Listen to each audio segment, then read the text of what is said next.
Hello friends, today's topic is living in my car. Let's rant. Story time on... Ew, why do I sound like that? Hold on. Okay. That's better. Story time on why I'm living in my car. This is probably going to be long and all over the place, so bear with me while I take you through this whole story process. I don't know. Whatever you want to call it. Also, yes, I have a scarf on my head. Yes, I am white as rice. Who cares? My hair is short right now. You literally, and it needs dyed. The color's going out. So if you want to, my Cash App's in my bio and you can pay for some dye to fix my hair. But to me, it's not important for right now. Yeah, so don't come for me. Just don't come for me. Anyways, let's get into it. So basically, a couple years ago, I was in a relationship with somebody. I'm not going to put his name on here, though I want to and I should. I just don't know really what all is going to come with that. So we're just going to avoid that. I was in a relationship with somebody. When I first started dating him, I was 18. No, I was 19. I just turned 19, I think. And he was 28. And I met him at, like, the car shows. So, I'm in Indiana. If you know anything about Indianapolis and you follow the right, like, pages, you'll come across the car meets that we have, the illegal street racing and whatever. Yeah, I used to be a part of that and go and, like, watch. And I used to be really close friends with someone who, like, made videos and edits for people there. So, that's how I met him. Was at the car meets, kind of, sort of. I seen him, he seen me. We never spoke to each other that night.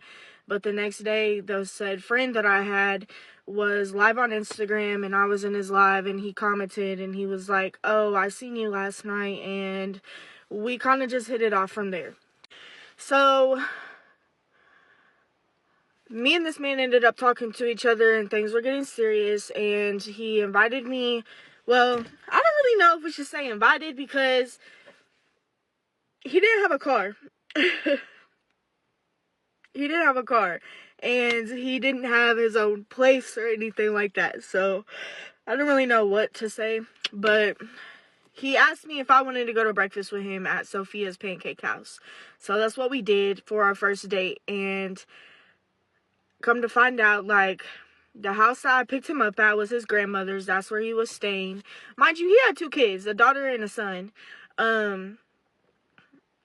Love them both. I've never met his daughter for real, but I've always seen pictures, and I'm, like, in contact to this day still with the BM of his daughter, and she's so adorable. She looks so much like him, but she's so cute. Like, she's so cute. But anyways, he was living with his grandparents. Well, his grandmother, not his grandparents. But I guess, like, when I first came around, she was just having back surgery done. So his mom and his aunt were taking turns, like, staying with her for the week to make sure she was getting up out of bed and everything. Like, just making sure she was staying safe and not hurting herself, right? So, anyways, he gets thrown out of his house, and me being me, like, we had just gotten serious, but, like, I was fucking absolutely head over heels for this man, so I didn't care. He didn't have anywhere to stay, and I was like, you know what, we can just sleep in the car for the night, and maybe tomorrow you'll be able to figure it out, because it was, like, later in the day when everything happened, really. So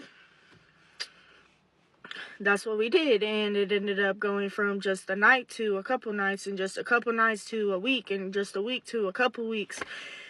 And it just kept on, like, piling and piling from there. And then just before you knew it, we were literally living out of the car every day, brushing our teeth with bottles of water, sleeping in the car through whatever temperatures. It didn't matter. So yeah.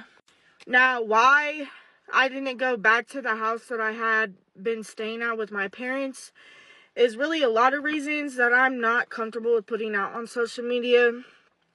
But to say the least, there's 3 doors at my parents' house. The front door, the back door, and then there's a door on the side. The side door has a padlock on it. The front and the back door have a Ring camera. The side door actually has like a outlet, like a charging brick for your phone. It looks like that plugged into the outlet, but it's a camera. Every single move that I was making was being watched, and I just didn't like it because I genuinely wasn't up to anything that was bad to feel like I'm being watched like all day, every day.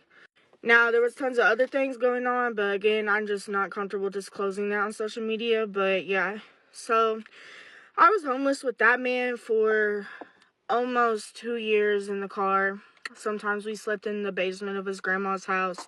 Sometimes we could afford hotels. But in the process of that, he started popping pills, and that made him get aggressive, and he started being like meaner to me, and then he started to get abusive. So my old TikTok account that I had actually had the video pinned, but it got banned and taken down. But he ended up going to jail. He strangled me and ripped the keys out of the ignition of the car I had at the time, and it ripped out like the whole piece. So my car was like not drivable, and broke my phone, so I couldn't call anybody. Somebody had seen what was going on in the parking lot behind, like they were watching, and they heard me screaming up until he started strangling me. Because then I was trying to scream, but there was no noise coming out. So someone seen and called the cops, and boom, we went separate ways. He went to jail for domestic violence, and a couple other things was originally on his record, but they dropped it down to just domestic violence. So he was only in jail for a couple days. He got let out. He was put on GPS probation, and a restraining order was put in place.